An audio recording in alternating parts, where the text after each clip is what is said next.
What is going on YouTube? It is Primitive here, and today I am very excited to be bringing you the list that I used to get third at Kansas City Regionals this past weekend.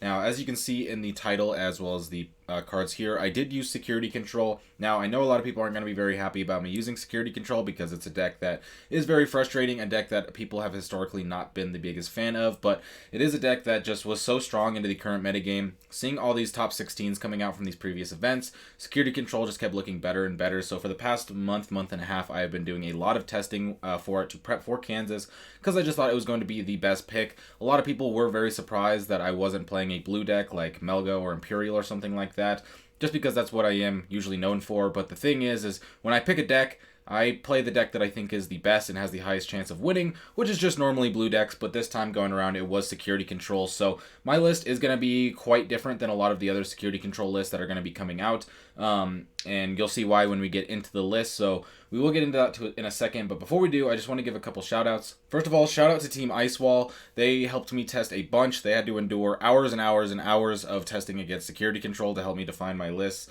and so that was very helpful. Shout out to them. They are the homies. I want to shout out to all the other people that did help me test prepping for this event, and big shout out to everybody who came up to me at Kansas City and said hi or asked for a picture, whatever. It was super awesome to meet you all. I'm very grateful for this community, and I was really appreciative. So that's going to be it for the shoutouts. Mostly there are a couple shoutouts that I'll go throughout the list because I did borrow some cards for this event, but let's go ahead and get started. Alright, so to start off the list, I did use the 4 Viximon as the Digitama. I was testing Cupimon as the 5th egg in the early stages of testing, but you don't ever need a 5th egg, especially now because I'm only playing 4 rookies. A 5th egg is literally, you can't even put a rookie on top of it unless you were to go through all 4 of your rookies and then play Junomon to get back a rookie and put on top of the 5th egg, but if you put one in security or you hard play one, then it becomes irrelevant, so you don't need a 5th egg. So I just wanted to go with what I thought the best egg was. I think Viximon is much stronger than Cupimon because you are able to get the draws, and I am playing a list that has way less draw power than a lot of other Security Control lists, as we will see when we go through the options. And so this card is very valuable. Being able to promote out your Salomon, and then just play an option card to pass turn and get the draw, and then next turn, if it lives, you can get another draw off of playing another option card, which does happen a lot. There are a lot of situations where you can gauge the fact that if you promote a Salomon, there's a good chance that it is going to stick on the board coming back into your turn, so you can use that to go ahead and just get some cycle going. So Viximon was just definitely the best egg. I wouldn't consider changing it. The more I use this card, honestly, the better it feels more every time. So for Viximon. Alright, so getting on to the Digimon, we will start off with the 4 Salomon as our rookies. I'm not playing any other Salomon. No Salomon X. I think the card is really bad in this deck. And then no Promo Patamon, although I was testing it quite a bit. It just felt too conditional. Not enough times where I'm being at 1 or 0 security, so I didn't find the effect to be that useful. Salomon is just really the only viable rookie, in my opinion. I guess it's not viable isn't the correct word. The other ones are viable. It's just, I think optimal is maybe the more correct word. I think this card is just the more optimal rookie, and I need room for other things, so I don't want to be playing unnecessary rookies when they don't fully progress my game plan, as to where Salomon is perfect for my game plan. I can sit in Raising. Once you swing in and get me down, I can swing in with Salomon, get a recover, Flame Hellscythe recover, Holy Wave recover on top of that, and just get a nice 2 to 3 recover turn to kind of replenish the damage you just did. Then we got 4 Magna Angemon. Big shout out to my boy Candido for letting me borrow the Magnas for Kansas City, so that way I could have the pretty alt arts. But this card is super standard mandatory.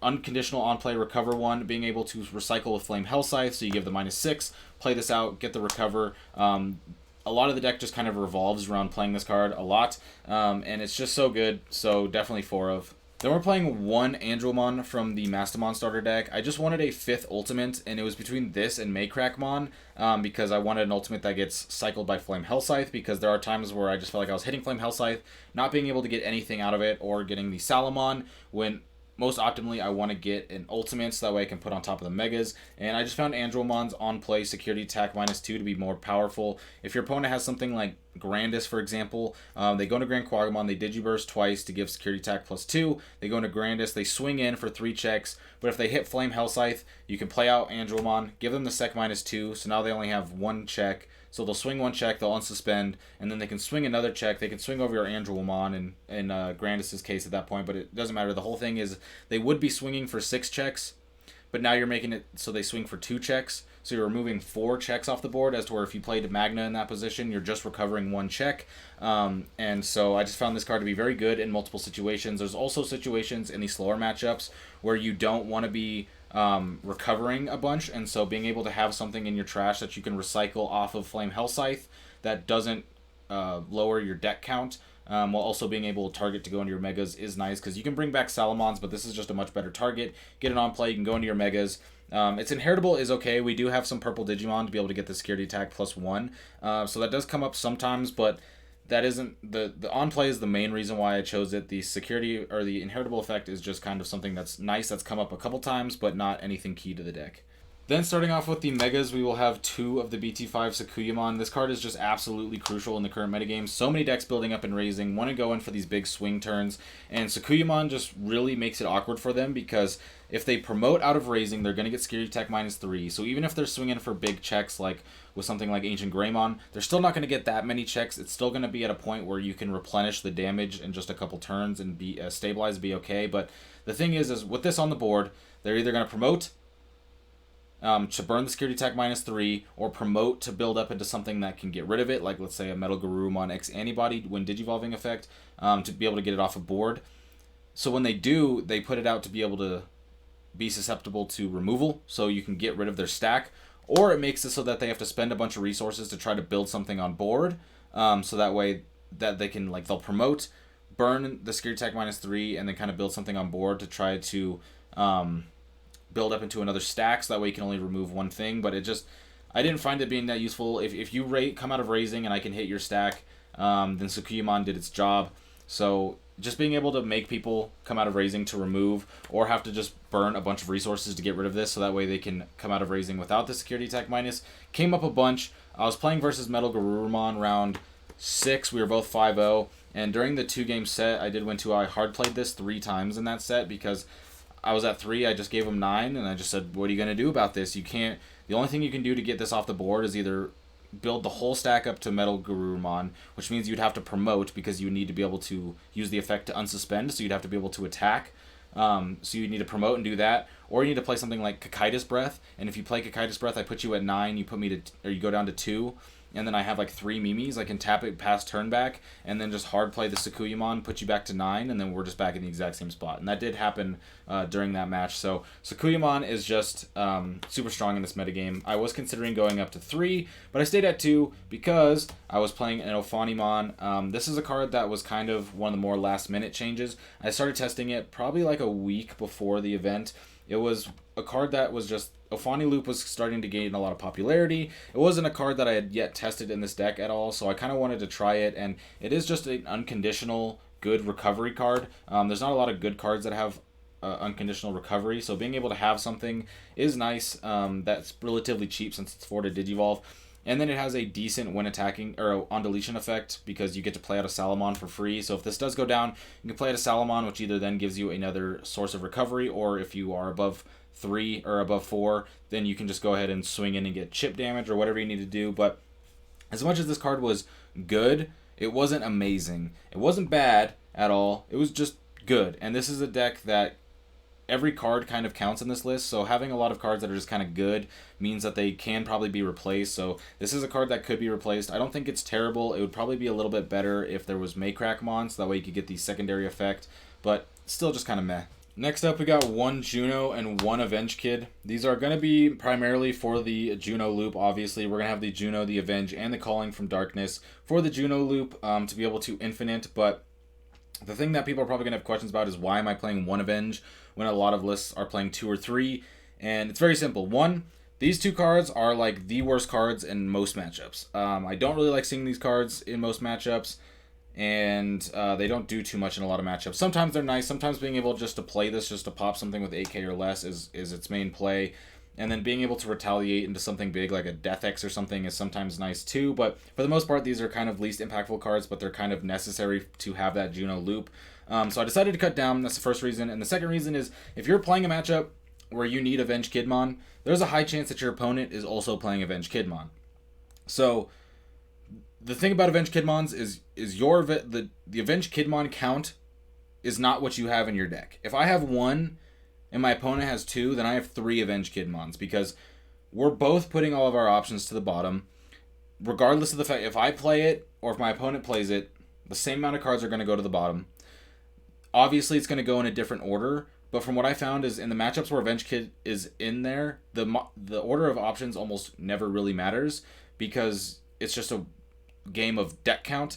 And so when I kind of realized that, I realized I could just go down to 1 Avenged Kidmon, and I didn't worry about it at all. Like, I played 3 security control mirrors in the event, and I like actively tried to not play Avenged Kidmon. So it's like, it's a card that this combo is something that like I almost want to cut, but it feels necessary, but only like a very small amount of time. So like, I don't know if the 2 slots is worth the amount of time that it's like good. But yeah, that's the reason why I'm playing it down to 1.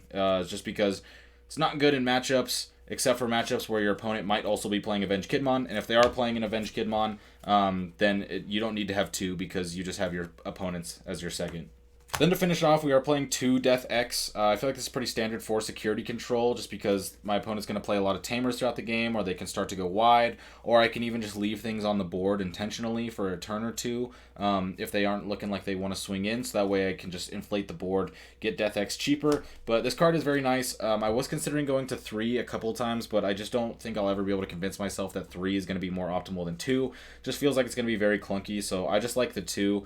But yeah, that is going to be the end of the Digimon. I am only playing 16 Digimon because I wanted to cut down on the Digimon. I didn't want to play Digimon that I felt were unnecessary, like for example the second Avenged Kid. And I wanted each card to be as impactful as possible. Like I said before, this deck is one where every card matters very much, because you see so much of your deck, and so I just didn't want to have cards that I thought were dead or just bad. And the Digimon, there's very strong Digimon, but there's a point of diminishing returns on the Digimon to where they kind of become a negative, and 16 is where I found that line to be for me. Alright, starting off with the Tamers, we are going to be having 4 Mimi. This card is very standard and crucial in the list because we're just going to be having a bunch of option cards that cost a ton, so being able to reduce that is going to be very nice. And as you're about to see with the rest of the Tamers that we go through, this deck has a bunch of Tamers that are meant to just disrupt your opponent, so being able to just shut down your opponent's option cards, or at least make them more expensive, is very strong. There were a few games in the tournament over the past weekend where I would get 1 or 2 Mimis out in the early game, and my opponents after would tell me, oh, those early Mimis really shut me down. You know, I had 2 Hammer Sparks in hand, or I was trying to play my X Antibody option, or it's even just one of those things where, like, if you have a Mimi on your board and your opponent's going to 3 and they play a memory boost, you can tap Mimi to pass turn. It's just, the disruption on this card is very good. There was like a 2-day period where I was considering cutting Mimi down to 3. I'm glad I got past that phase, because that sounds insane. This card is ridiculous. Next up, we got 3 of the BT4 Kari. This, again, is just another disruption tamer. Being able to make it so your opponent can do less on their turn, while also being able to give you more memory, which expends your turns more. Kari just works really well. When a card is removed from your security stack, you can suspend it to gain a memory. So when your opponent swings in, they lose a memory, you gain 1. And when you stack these up, it's very strong, because it's like if you put your opponent to 3 and you have 2 Karis out, and they swing, you tap them, they go down to 1, and I mean that's a pretty big difference, especially because it's consistent. It's not like a 1-turn ice wall thing. It's just like every time you attack the first time that turn into security, I'm going to be able to gain this memory. Pair that with Mimi, it's going to give them a lot less resources, because they're going to lose a lot more memory, and it just makes your opponent have less memory per turn. To continue with the Disruption Tamers, we're going to play the card that is one of the more unique ones in the list, which is going to be Daigo. Daigo we need as a black source, because we are going to be playing some black options in the list that we are going to be going over, but I found Daigo to be the best black tamer, because it does have a secondary effect that when you Digivolve into a black level 6, it gives you blocker, but I don't have any of those, obviously, so the effect that we're mainly going for is when one of your opponent's Digimon becomes unsuspended during a main phase, you can suspend this to gain a memory. So there are a lot of decks that are unsuspending in the metagame. Alphamon, Grandis, Metal Garurumon, Imperial, things like that, where they're going to be swinging, unsuspending, even Reaper, for example. You can go ahead and tap this to gain a memory, and that paired with all these helps a lot. There was many games where I'd have like 1 to 2 Mimis out, like 2 Karis and a Daigo, and it just hurts your opponent so hard, because the fact that the unsuspend decks, when they unsuspend, they're usually like attacking into your security after, means that these are like pseudo Karis, you have these to be able to suspend to gain the memory when the card is removed from the stack. Then when they unsuspend, you can use this to gain more memory. So there's just a lot of games where I played during the tournament where my opponents had like 3 memory, and I just passed turn off of just tamers from them losing security. Like, they get punished for attacking consistently. So this card was very, very strong. I got a lot of questions about this card. Why I played it. Main reason is because we need a black source. I tried playing the I think it's BT4 Izzy, the memory tamer one, where you look at the top 3 and rearrange. It was nice to kind of see what you're going to recover and kind of set up your draws and your recover for the next couple turns. But Daigo was just way more important and more crucial and just came up more often. So really, really like this card. Surprised this card isn't used as much. I would definitely expect more people to be picking up Daigo because this card is just super strong. Then to finish off, we're playing 2 BT8 Kari as our memory tamers. I was testing around with TK. TK was okay, but the more yellow cards I took out in the list, the scarier TK became of being something that would just kind of hit me for my own security, which sometimes was nice if you wanted to find a key piece or something, but a lot of the times it didn't feel as good. So I decided to play Kari. I was last minute considering playing the purple matte memory tamer to be able to like recycle things like Flame Hell Scythe, but I hadn't tested with it at all, and I didn't want to go into it without any testing because it was something that seemed okay on paper, but when it's okay on paper, that doesn't always mean it's going to be good in practice. So I just wanted Kari. It is really nice to be able to gain the memory when you recover off of things like Magna, but another big thing that I like about it is this can kind of save your memes in a way where, let's say you play something like Holy Wave. You're at 3, you put your opponent to 3, you play Holy Wave. You can tap these 2 Karis, which can only be tapped on your turn anyway, so it doesn't matter if they're suspended on your opponent's turn. You can go ahead and tap these to gain the 2 memory, put your opponent to 1, and then that way you can leave your memes unsuspended, so that way it disrupts your opponent on your next turn. So that is something that came up a lot, being able to tap these and keep meme untapped, so that way you can still tap meme on your opponent's turn to disrupt their stuff was very nice. But this is going to be the tamer lineup. I was very happy with it. I was considering going up to 4 Kari. That was really the only main change that I was considering. I don't know what I would cut for it, but I don't know if I will go through with it. Like, I'm still considering going to 4, but the thing is the Daigos are pseudo Karis because people are unsuspending so much that it kind of just works with it. So I kind of see these as like pseudo Karis, so I don't know if I need to go to the 4, but I still think it would be really nice. It's just very strong versus basically every single deck in the game right now.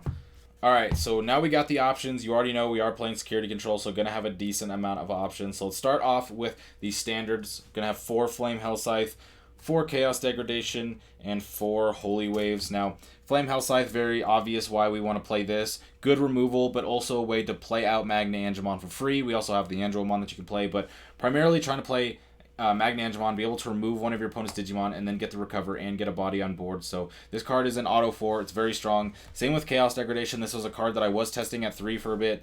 Decided to go back up to 4 just because there's not a lot of really good cards that can just remove anything, as where Chaos Degradation can do that. So I went back up to 4. It's also just has a very unique mechanic in where you can put things into your opponent's security and kind of curate it a little bit. You know, you can put something like, let's say they have an Alphamon. You put an Alphamon in there.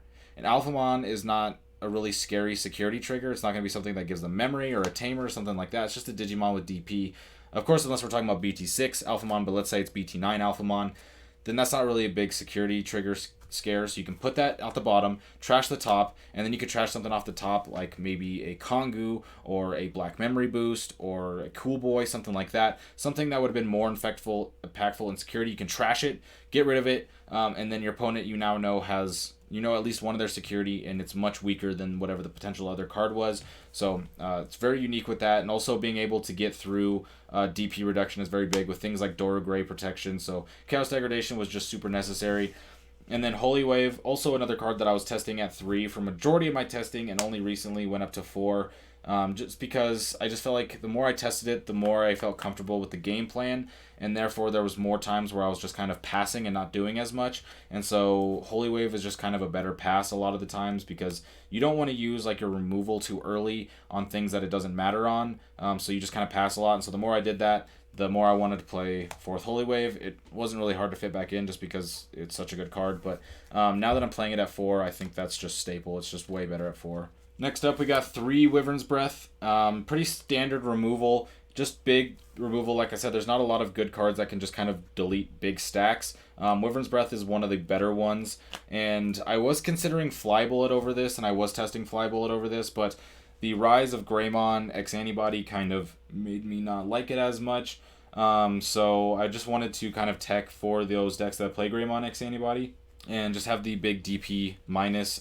Sometimes it kind of sucks because your opponent could be at 16 with like a Galmon after they go on top of Rise Greymon X Antibody, or not Rise, Metal Greymon X Antibody, or if they have like Grandis at 16 swinging into security or something. So sometimes it's not great, but I don't think there's really a better option outside of maybe Fly Bullet. But like I said, I don't think Fly Bullet is going to be very necessary or very good in this metagame, and especially after this past weekend with security control doing well. I don't think, I think people are going to go up in that type of protection, so something like Fly Bullet is only actually going to get worse. So I think Wyvern's Breath is just the play here. Now for the rest of the list, this is where it kind of gets a little bit weirder, and where the every card matters kind of thing I was saying comes up a little bit more, because we are going to see a decent amount of one-ofs and maybe some stuff that other people aren't really playing. But starting off, let's go with our black option cards. I did allude to them when we were talking about Daigo, that I needed a black source for black options. So to start off, we are playing 2 Metal Impulse. This was the card that I got the most questions about at the regional, about why I played it, was it good, blah, blah, blah. So I'm going to take a second to go over this card for you all. So Metal Impulse was insane this weekend.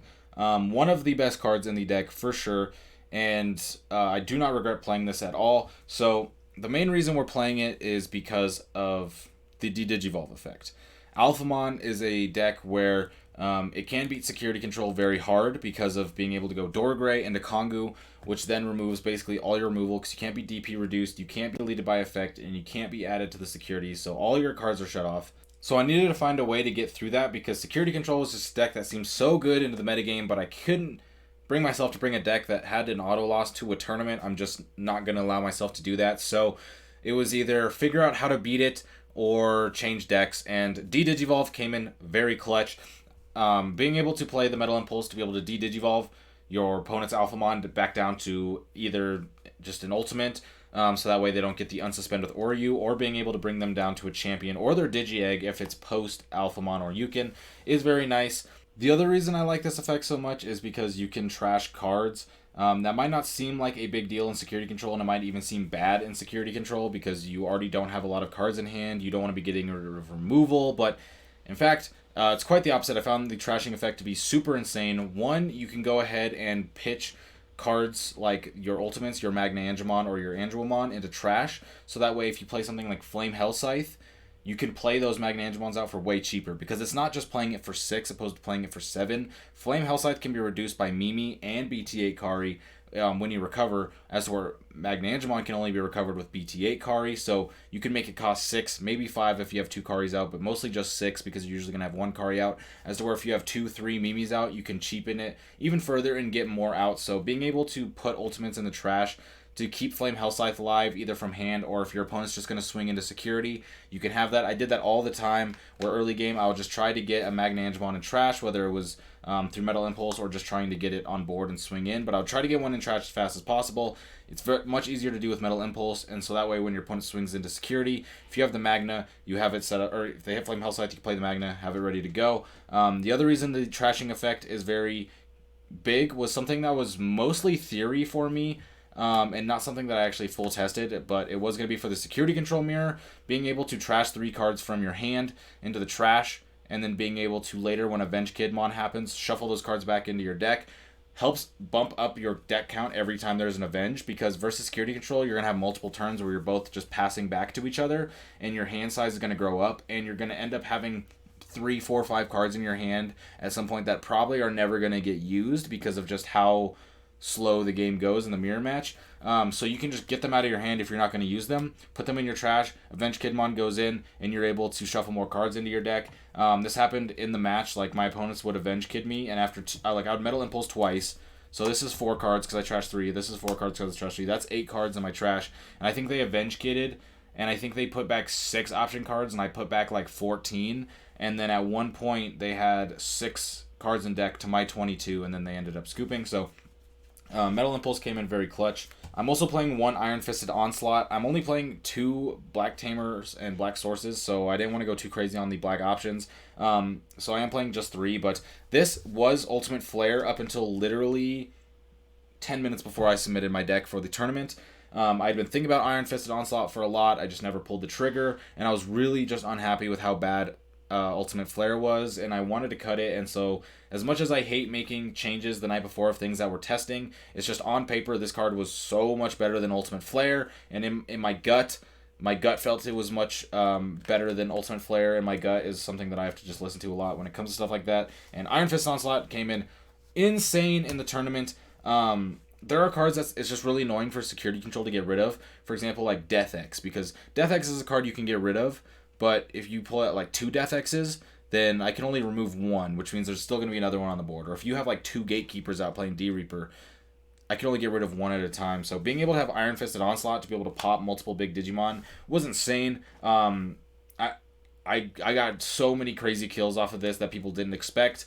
Versus security control, I popped two Death X's off of Iron Fisted Onslaught twice in the same game. Like I played it, Avenge Cycled, played it, killed the Death X's, and it just saves you so much pressure and resources. It's also very good versus like Grandis. I think it's much better versus things like Metal Garurumon or Imperial than Ultimate Flare. So Iron Fist Onslaught was super insane. Like I said, this was the last minute change that this was the untested card. I just did like game one of Swiss was the first time I played this card in the deck, and I don't regret it at all. Not having Ultimate Flare technically did cost me my top 4 match game 3, because this did get hit out of security, where if it was Ultimate Flare I would have just outright won the game.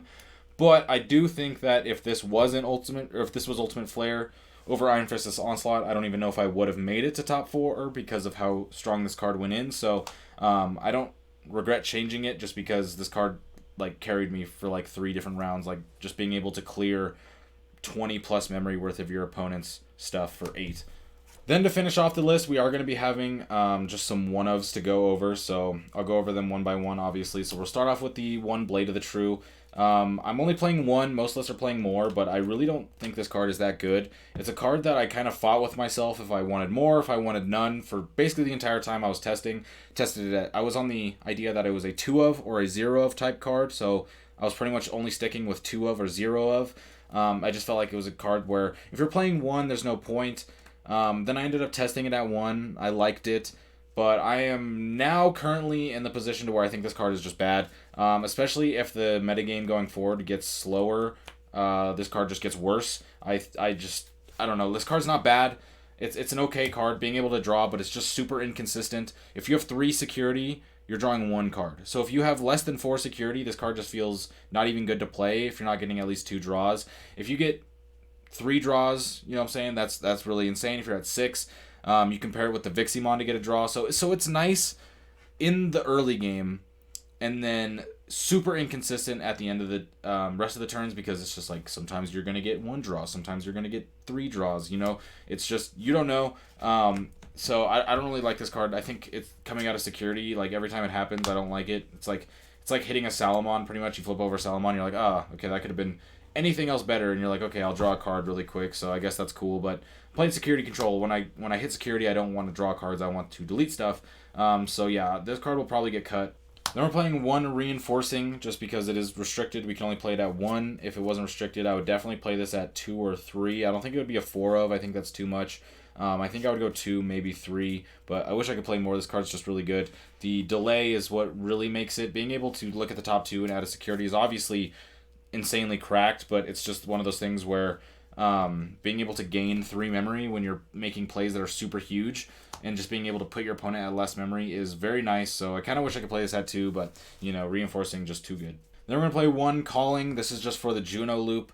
Nothing really else to say, just needed as the 1 of to get the recycle going, but it is pretty decent. Being able to grab back Death X or Offani outside of just the Juno has been nice. Mostly the Death X and the Offani. I grabbed them off of Calling way more than I grabbed Juno. I don't even think I grabbed Juno off of Calling once the entire weekend that I was out in Kansas City, so take that with how you will. And then to finish it off, I am playing one Schwartz and one Eden's Javelin. The main reason why I'm playing 1 and 1 is because I couldn't decide if I wanted to play 2 Schwartz or if I wanted to play 1 and 1, because there were times where in the early game, if you don't have a purple tamer out yet, most of your removal is purple. So if you don't have the purple tamer out, you can't remove as much. So I kind of wanted a good, just full yellow removal card for the early game that isn't Wyvern's Breath that costs 8. Eden's Javelin was that pick because I'm trying to kill things like Godomon or maybe XVmon, so I really only need 4 or 5k 6k DP reduction off of this. So I'm not playing I'm only playing the one Blade of the True, so the list that are playing 3 or 4 usually play 2 to 3 Blade of the True because you get a lot bigger of a hand. Since my hand is a lot smaller, this card isn't as good. It's just that it is like a pseudo draw card. Like these 3 cards kind of like synergize together in a way from how I feel, where like you have this high power removal card and this like high draw card, and then you have this like half removal, half draw card. So like instead of them being like 3 1-ofs, they're like a combined 1.5 draw cards, 1.5 removal cards. Like I don't know. I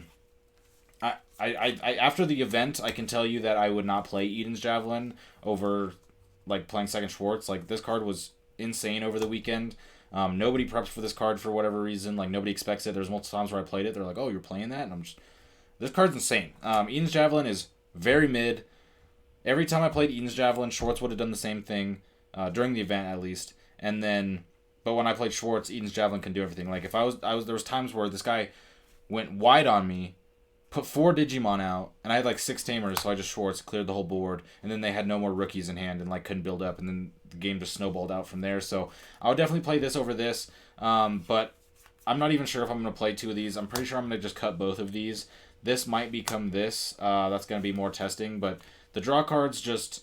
I thought the draw cards were going to be necessary, if I'm going to be honest. I was fighting for them very hard, but now that the regional's over, I've done all the testing, I can kind of look back. The draw cards don't do that much.